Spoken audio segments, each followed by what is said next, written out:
Yo, how would you solve for the proportion of liquid and solid phase? Easy, lever rule. Done. Yet how does it work? And how would I solve it if I had forgot the lever rule? In this video, I will show you how to solve such question without lever rule and provide a mathematical explanation on how lever rule works.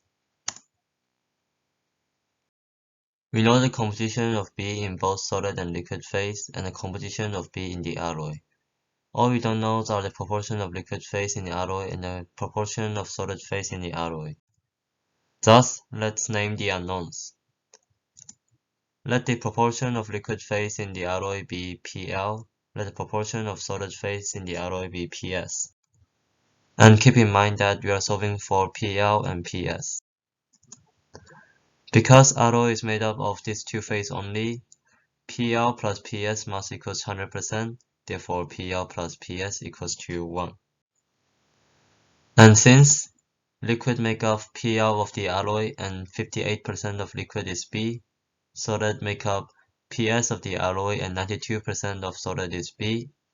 Therefore, we can say that 58% times PL gives composition of B contributed by liquid, 92% times PS gives composition of B contributed by solid.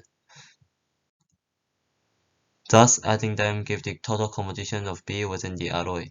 And we know 65% of the alloy are made of B, thus 58% times PL plus 92% times PS equals to 65%. We now have two simultaneous equations.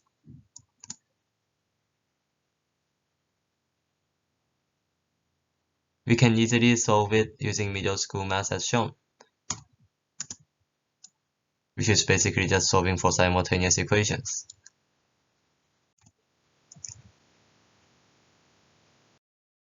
But notice the expression for PS, proportion of solid, and PL, proportion of liquid, looks the same as the expression we get through using the lever rule, where I have underlined by red lines. And this is the key to the mystery. To derive the lever rule, we just have to find a general solution for PL and PS. How? By using some arbitrary composition of B instead of definite composition like 58%, 65%, 92%. In other words, we just have to use variables instead of numbers. Mathematicians love letters. Substitute these letters in. We get PS equals to CB minus CBL over CBS minus CBL. PL equals to CBS minus CB over CBS minus CBL. Done. Thanks for watching and please like and subscribe for more math content.